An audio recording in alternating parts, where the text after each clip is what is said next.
Media wizard YouTube channel में आप सभी का स्वागत है। प्रिय विद्यार्थियों, आज का हमारा विषय है डिफेमेशन यानी मानहानि। जैसा कि इसके नाम से ही जाहिर होता है, किसी के मान को यानी कि सम्मान को हानि पहुंचाना, किसी भी तरीके से उसके सम्मान को ठेस पहुंचाना, कम कर देना, उसकी ख्याति को घटा देना।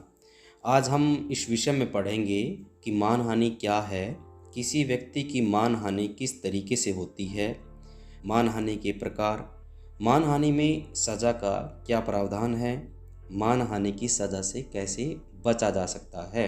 आइए शुरू करते हैं हमारा टॉपिक डिफेमेशन यानी कि मानहानि।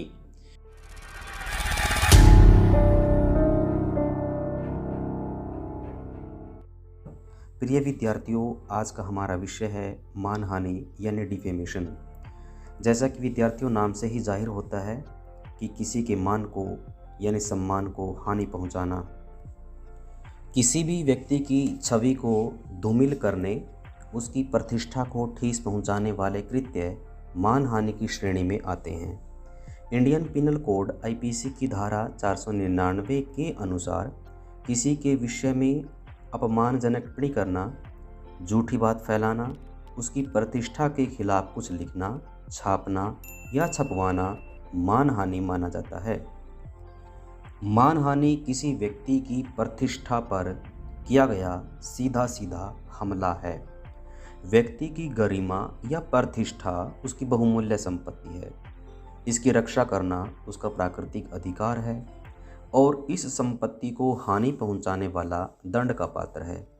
किसी व्यक्ति की नेकनामी, प्रतिष्ठा ईंट गारे से बनी संपत्ति नहीं है। यह व्यक्ति की इससे कहीं अधिक मूल्यवान संपदा है। भौतिक स्थूल संपत्ति एक बार नष्ट होने पर फिर से बन सकती है, किंतु एक बार गिरी प्रतिष्ठा आसानी से दोबारा स्थापित नहीं हो पाती। मान गिरने से मनुष्य पर होने वाले भौतिक, मानसिक और भावात्मक परिणामों की गंभीरता को देखते हुए इसे सिविल और आपराधिक दोनों ही प्रकार का अपराध माना गया है। आइए पढ़ते हम मानहानि की परिभाषा। यदि कोई व्यक्ति लिखकर, संकेतों के द्वारा, वाणी द्वारा किसी दूसरे व्यक्ति के बारे में ऐसे आरोप लांछन लगाता है जिससे उस व्यक्ति की सार्वजनिक छवि धूमिल होती है, तो ऐसे कार्य को मानहानि कहा जाता है। किसी व्यक्ति की मानहानि हुई है या नहीं, इसको देखने के लिए कुछ आधार बिंदु होते हैं। पहला है स्टेटमेंट यानी वक्तव्य को आवश्यक रूप से मानहानिजनक होना चाहिए।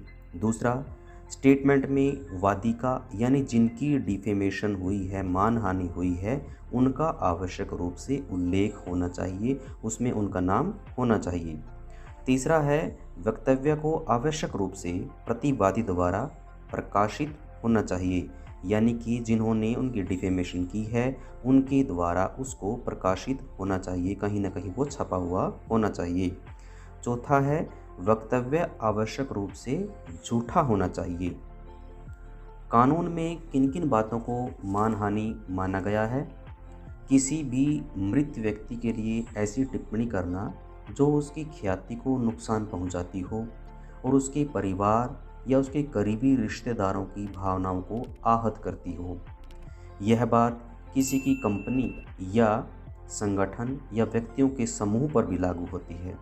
किसी व्यक्ति की प्रतिष्ठा पर व्यंग्य के रूप में कही गई बात भी मानहानि मानी जाती है। अब बात करते हैं मानहानि के प्रकार की।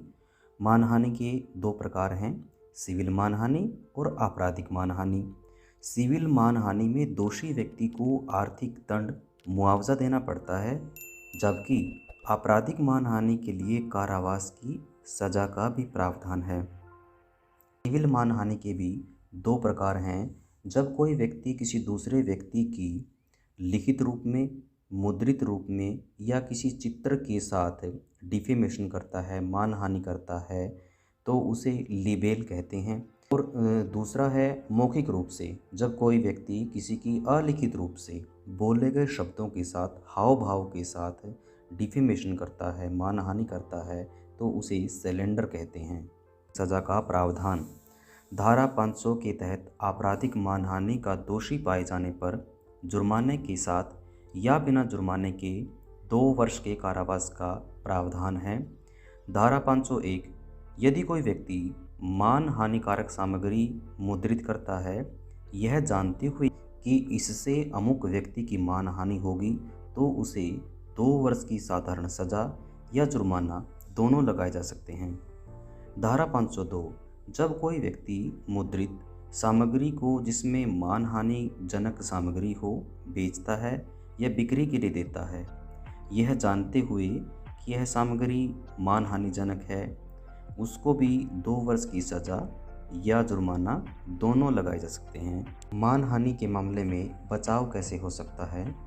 किसी लोक सेवक की उसके काम से संबंधित आलोचना मानहानि नहीं है, लेकिन यह आलोचना सद्भावनापूर्ण होनी चाहिए। ऐसा सत्य आरोप जिसका लगाया जाना जनहित में हो।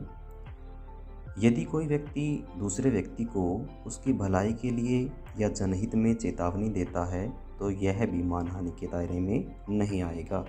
तो दोस्तों, आज हमने पढ़ा मानहानि क्या है, उसके प्रकार, किस तरह से मानहानि होती है, मानहानि करने वाले व्यक्ति को कैसे सज़ा दिला सकते हैं और सज़ा से बचाव किस तरीके से हो सकता है। आज की वीडियो में इतना ही। अगर आपको वीडियो पसंद आई है तो वीडियो को लाइक और चैनल को सब्सक्राइब ज़रूर कर दें। नमस्कार।